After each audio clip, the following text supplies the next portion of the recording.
bertambah ya tanggung jawab kita dengan adanya TKD yang meningkat gitu ya. Pasti kinerja kita juga pasti ya dilihat gitu kan. Ini merupakan salah satu untuk penilaian kita ke depannya. Itu juga untuk melakukan supaya tidak ada pungli-pungli. Dan kita bekerja harus sesuai. Apabila tidak sesuai, kita tidak bisa. Nah, dengan kebijakan itu barangkali itu nanti bisa meminimalisir, ya, bisa meminimalisir penyimpangan yang diindikasikan itu. Hanya saya meskipun memang belum juga itu menjamin bahwa dengan adanya peningkatan seperti itu juga tidak ada pungutan. Tapi kami dari Kelurahan Menteng kami sudah komitmen seluruh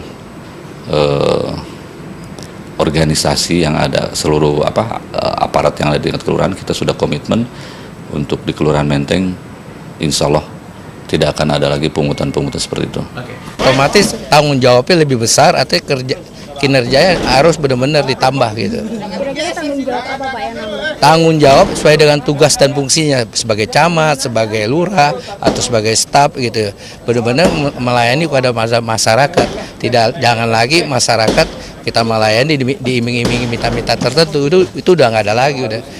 Ya tadi ada yang bagus dong, ini bagus. Oh yang tadi bagus ya.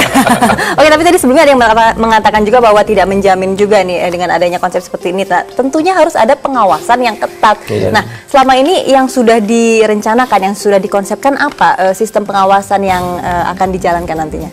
Jadi pengawasan itu tentu kan seluruh kita berhak karena kita pakai ini kan uangnya rakyat. Ya sudah pastilah rakyat. Terus yang kedua, kita ini manusia, semua ingin bahagia dunia akhirat. Makanya hati nurani ini ya. Jadi ya kita nggak usah lagi konsep yang sudah kami laksanakan aja ya. Kami dilantik tanggal 2 Januari. Saya sekarang sudah mengumpulkan seluruh camat dan lurah untuk menyatakan mereka bahwa Anda ini pelayan masyarakat. Jadi ini baru pertama dalam sejarah.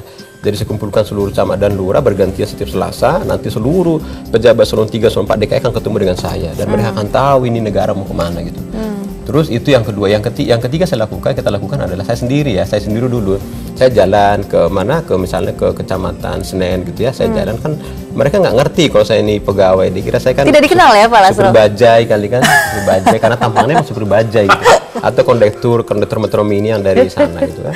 Mengenakan baju biasa bebas tentu dengan cara saya. Gitu. Terus saya datang ada puntung rokok, ada asbak, ada puntung rokok nggak salah, terus ada abu rokok. Saya tegur, sekarang udah teguran pertama. Terus hari Jumat kemarin saya ke mana? Ke utara. Hari Kamis saya ke utara ada kantor Permendan Kas daerah di situ, ada juga rokok, ada asbak, ada puntung rokok 2, ada. Saya lihat di sana ada beberapa tempat ada abu rokok, ya saya hari Senin negor gitu. Terus ada juga janji terbengkalai, ya nggak salah teman-teman dari LSM juga pergi kepada Kabupaten Kepulauan Seribu tidak terlayani dengan baik, kita tegur juga tuh. Terus saya ke kantor pajak hari Kamis juga, jadi ada beberapa unit yang saya kerjakan waktu itu bersamaan dengan karena pakai ojek kan cepat gitu ya. Terus saya sapa dengan baik, sama pagi, assalamualaikum, apa kabar mas lagi ngapa gitu kan. Dengan baik-baik dia duduk tidak melihat wajah saya tegur pimpinannya, saya bilang Anda ajarin anak buah Anda kalau Anda mau selamat. Jadi ini arti rumusnya Pak Gubernur yang dulu Pak Wagub dan Pak Gubernur yang sekarang jadi presiden itu memang tidak ada cara lain lagi untuk merubah bangsa ini gitu kecuali kita mau rasional dan ini harus revolusi gitu. Revolusi apa? Ya revolusi apa yang ada pada diri kita ini. Ya ada hati nurani kita, ada pikiran jernih gitu loh. Untuk apa? Masa kita nggak malu bangsa ini begini terus? Itu aja. Jadi, nah kebetulan DKI Jakarta kan kecil ini. Terus gubernurnya juga satu visi dan misi dengan Pak Presiden gitu loh. Terus beliau berdua ini kan orang generasi muda bangsa yang sudah melihat kelelahan ini gitu loh. Kenapa kita harus berpura-pura? Kenapa kita harus bersandiwara? Kok ada pegawai negeri temannya Mas Agus ini gajinya cuma 4 juta? Kok villa di mana-mana gitu? Kok bisa main golf? Kok bisa pergi ke luar negeri sekali seminggu? Kan ada temannya Mas Rio barangkali dulu. Ada pemasukan yang tidak terlihat berarti.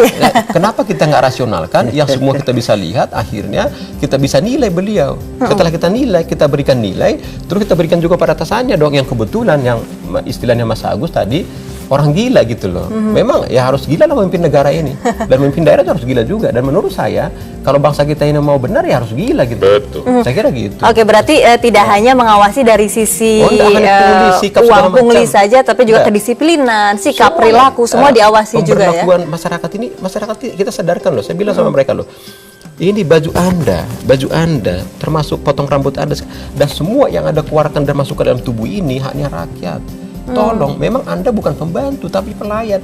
Pelayan yang gimana? Yang mulia. Mulia seperti apa? Makanlah yang makanan kita. Pakailah baju kita, jangan pakai baju orang, jangan makan yang makanan kita gitu. Memang ini rada gila gitulah, masa rada gila, tapi ya saya kira bangsa dan negara ini melalui Pemprov DKI Jakarta menuntut itu. Menuntutlah, kita hilangkanlah sandiwara-sandiwara gitu menurut saya.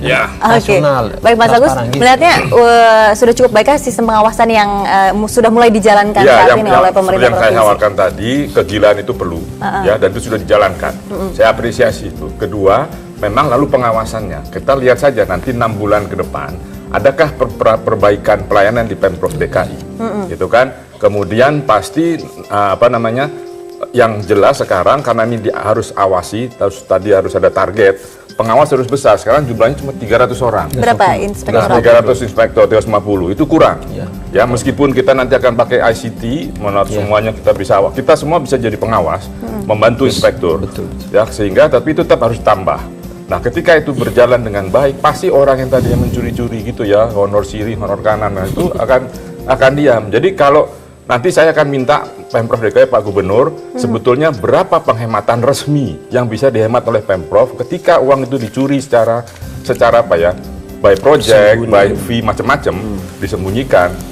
Lalu sekarang diberikan langsung jelas terlihat begitu, berapa penghematan. Nah, kalau itu terjadi jelas, saya pasti akan dukung. Karena disitulah esensi bagaimana efisiensi dari anggaran pendapatan dan belanja daerah bisa efisien untuk warga. Tetapi sekali lagi saya mohon ada targetnya Pak, target jangka pendek, menengah, dan panjang. Karena kalau itu tidak ada, tidak bisa seperti ini ya Pak, perusahaan swasta, tim marketingnya dipatok. Anda salesnya hari ini atau bulan ini harus sekian, sama. Ada target yang ada targetnya. Kalau itu tidak memenuhi, ada sanksinya. Tentu silahkan diatur sanksinya seperti apa dan sampaikan saja ke publik. Beritahu, oh ini Pemprov serius. Jadi sekali lagi memang kita perlu banyak orang gila. Tidak saja di level daerah, tapi di level pemerintahan. Karena kita semua sudah gila gitu. Perlu yang lebih gila lagi kalau gitu. Oke, baik. IBC sendiri apakah melihat akankah ada penghematan dari cara seperti ini? Kita akan jawab sesaat lagi. Pemirsa jangan kemana-mana, Bincang Pagi akan segera kembali.